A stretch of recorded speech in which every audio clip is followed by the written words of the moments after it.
Well, I think that's a good way to start off the user videos. How's everybody doing? Welcome back, it's Business, and yeah, doing the user replays, or the first new wave of them, I suppose. I think both of these clips are actually from the EU server, I could be wrong, but this is 19 Mr. Love 86, and he is in the Emperator Nikolai, and what can I possibly say about this match? It's not long, but holy shit, does a lot of stuff happen. I didn't bother editing anything because it's a for it being such a slow ship. This match is very fast, and you know he's got a devastating strike. He's already got the first blood. He's got those two medals. Just wait. I wish I could have matches like this. It'd just be incredible. But he is heading north. This is the Solomon Islands, right? So I always get this map mixed up with Strait, but yeah, it's Solomon Islands. There's an unfortunate target, a destroyer, and he's gone now too. So the enemy team has already lost 3 ships to his team's 1, and you know he's just still steaming forward here. They do have a couple more destroyers, 3 cruisers left, as well as 4 battleships. And there's a Miyogi way in the back there who, if you actually watch on the minimap, he's there pretty much the entire match. He does not get involved. He tries to keep everybody at max range, that sort of thing, which is pretty interesting. But here's a... That is a Phoenix, right? It's hard to tell the difference between the Phoenix and the Omaha. Basically the same ship. Doesn't matter. He's gone. So that's 2 devastating strikes so far. He's doing pretty good at about 50,000 damage. And yeah, it goes from good to ridiculous here. But he does have a destroyer up ahead of him. Obviously in that pile of smoke up there. And... he's calling it out on the map, but all he's got is the destroyer ahead of him on his team to go in and try to engage that guy. Luckily, that's exactly what he does. He doesn't shy away from the fight and leave Mr. Love in a more dangerous or precarious position of having to fight a destroyer one-on-one. So, because that's not good for any battleship. You know, regardless of how good you are, it's a dangerous proposition at best. I'd almost feel better going up against you know, an equal tier battleship than any destroyer in a slow-moving battleship. But there's a Königsberg. There was a Königsberg. You got to be shitting me, right? I mean, what are the odds of this? It's pretty impressive so far. Now he's banking off to his starboard side to engage the destroyer, because the teammate that he had that was going up there had to turn away, most likely due to torpedoes or taking some extra damage. And he's bringing his guns to bear on the Minakaze here. Here come the torps, and fire away. What the shit? Not even 6 minutes in, he's already got Kraken. Like, I mean, are you serious? And there's the wonderful damage from the torpedoes, 11,000 each. So, and that's right on the thickest part of the ship too. I mean, it was at a bad angle, but again, this ship cannot take torpedo damage at all. It's in terms of its defensive capability, other than its AA, that's its biggest weakness. But he's turning back to his port now, starting to head south. And I do have to say, this is kind of the glory of playing low tiers, because, you know, if you're playing the mid-upper tiers, and obviously the high tier, these are so much less likely to happen. You know, it's always a double-edged sword. You know, you can inflict a lot of damage, but you're very likely to take a lot as well. So that's why learning angling and things like that at low and mid tier is so important, because it can truly keep you alive long enough to inflict a massive amount of damage to all sorts of people. But you know, there's like, that's the same type of mentality that you will have in the higher tier and what will keep you alive longer to be able to, do another 20-30,000 damage salvo to a ship. And here's a Wyoming? Yeah, Wyoming. And lining up a shot. Not bad, 11,000 damage. I'm kind of disappointed that wasn't a devastating strike, 6 Citadel type of hit or something like that. But the Wyoming gets knocked out right away as the torpedoes come in. So good movement by his teammates here. They're not leaving him, well, the destroyers aren't leaving him to fight this battle all on his own. Turns out that they have an AFK Minakaze, and I think he's just trying to see at this point whether or not he should fire, or one of those things about AFKs, while you don't want to prioritize them, you really sort of need to, especially when it's something like a destroyer, because if you get too close and next thing you know you've got torps coming in from somebody who you thought was AFK, it just really depends on the situation. But oh wait, there's a Karlsruhe, guys. You know what we do with Karlsruhes, right? Stop me if you've heard this one before, but you all know what's coming. So let's see, and ready to guns. Goodbye. 5 devastating strikes. Just Jesus, that is ridiculous. I don't think I've actually ever seen this. In the, actually, what was it? About a month and a half or 2 months or something like that before they went to open beta, they had the main patch that introduced the devastating strike achievements, the medals, things like that. I probably, being close to 1,600 matches right now, since the open beta went live, probably another 500-600 matches since they introduced the medals and stuff in closed beta. I've never seen anybody achieve this many devastating strikes in one match, and more to the point, not as a destroyer. Like, I mean, that this is more something that you see from like carriers or destroyers, but battleships, I mean, that's actually really fucking rare. I mean, that's not common at all. So he's going up against this pretty much full health Miyogi, and it's an upgraded Miyogi, as you can tell. He's definitely at a disadvantage here in terms of health, and he's working the angle though. The Miyogi's got to bring around his backside to get those rear 2 turrets, so he's exposing more of the side and making the angle more flat for the guns on Love's Nikolai, so it's making it a much easier target for him. But at the same time, it's again, this is a double-edged sword. In order to do offense, you have to remove your defense. In the case of this Miyogi, in this particular instance, this scenario, since he's not in the position of being able to run away. But torpedoes come in, and booyah, he gets to finish him off. So almost 450,000 credits, 4,092 XP. Far too many awards for me to bother with, but 7 kills, 11 citadels. Wow. Look at that. 2,098 base XP. Almost 3 times more than anybody else in the match. Like, I don't care if this is a tier 5 match. That's batshit crazy. Just wow. And 140,000 damage. I only just got my first 100,000 damage game in the Nikolai. I mean, wow. Way to go, man. Bravo. Now moving on to our next match, we have Houseusss.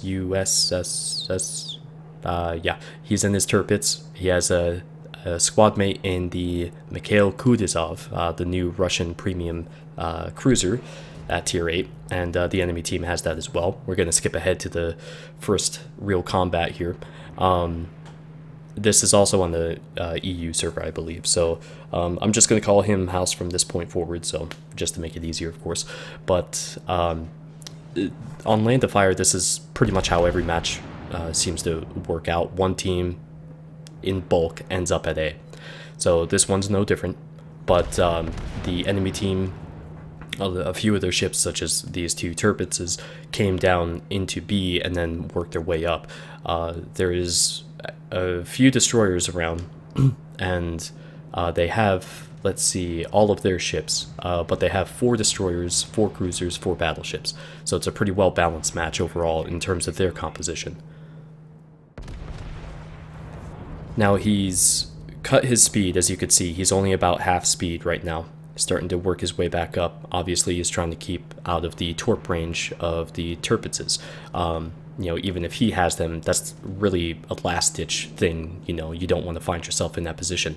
He's calling out on the mini-map there that these guys are in a really bad position, which is something you see quite a bit as a team ends up in bulk at A. Like I said, they end up on the 1 line, doing nothing, unable to react, unable to respond to whatever else is happening on the map. So that usually gives, honestly, the way that Land of Fire works out is pretty much textbooked every single time. One team controls B and C, one team controls A, and the team that controls A is usually all there together, while the other team is spread out, handling B and C. And it's a 50-50 as to who wins based off of that. But a lot of times, you know, the team that has the two, the other caps, B and C, the longer the match goes on, the more likely they are to win. And at least, again, this is my experience from what I've seen and played. But what House finds himself in is a curious position where, you know, he just pretty much has to do circles here at A, and he's trying to engage multiple ships. There's a Mogami over there, send off some shots to him, and great, there's some destroyers popping smoke that are I wouldn't say uncomfortably close, but that's starting to get into the range where you got to start reacting to the potential of torpedoes coming in. So he's going to have to start getting his dancing shoes prepared and get things going on that. He begins to engage a Pensacola, and the Pensacola's coming right at him. He's doing what he should, but the problem for the Pensacola is that he's a Pensacola, and even if a shell lands in the middle of the ship in the deck, it's going to be a Citadel. I mean, it's almost a guarantee. But he had to start engaging another ship, which means he turned aside, and there's some good damage, 24,000 damage, and sending off a salvo from his front turrets while trying to figure out how to position himself against these destroyers. He knocks out the Pensacola. Alright, so I'm not entirely sure if he was going to initially go around this island here, which obviously would have been a really bad idea, but you saw that kind of turn to his port side, but now he's taken the turn to his starboard side. And, you know, there's few things that are more dangerous than coming around an island in a battleship with destroyers close by. I mean, look what he would have walked into, you know? So, and you can see here in just a second, there will be some torpedoes that come in, you know, in behind him. And because it's obviously, you know, that's what they're hopefully expecting is these destroyers. They want that to happen. But he starts engaging the enemy destroyers here. He gets overpen, which obviously based off of the overall health of a destroyer, an overpen is still decent damage. An overpen on a cruiser or battleship is crap, but you can deal with overpens because it's still, you know, anywhere from 5 to 10% of a destroyer's life. But he has to send a fire down way to an enemy York, gets a good hit on him. And so he's battling multiple opponents here, and if you take a look at the map, there's nobody really here to support him. He takes out that York, and he's got to figure out his next course of action here. And sometimes the best move is to just keep going forward, you know, not find yourself in a close range fight against the destroyers. But, you know, his team is down quite a few points. They're down 2 to 1 cap.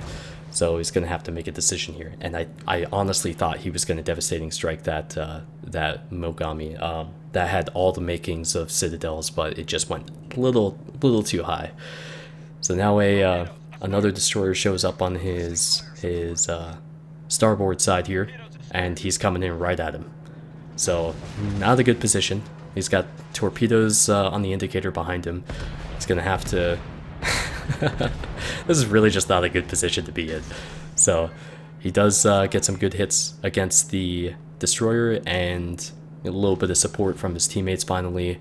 Sense of firing to the destroyer, and boom, there we go. Finally got some support. That's good. Now there's still the destroyer behind him who's capping A. He's just over there on the right, as you can see. But here's an opportunity. Very low health destroyer. Say goodnight. Got his rear turrets around. Say goodnight to the straight lining Mogami. That's a double strike for you guys. Perfect. Man, you know how hard it is for things to come together to actually make something like that happen? That's just fantastic. But it's not all good news, however, as he gets hit by 3 torps in pretty much a hammer and anvil pattern. So there's no way he'd be able to avoid all of those. It looked like he was definitely going to get hit by 2.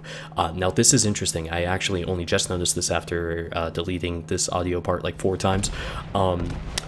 The destroyer here is actually maneuvering because those torps aren't his. They're from the Mogami. And I only just noticed that. And that probably screwed up his pattern on these torps, which is exactly what saved his life. Check this out. Look at how close this gets.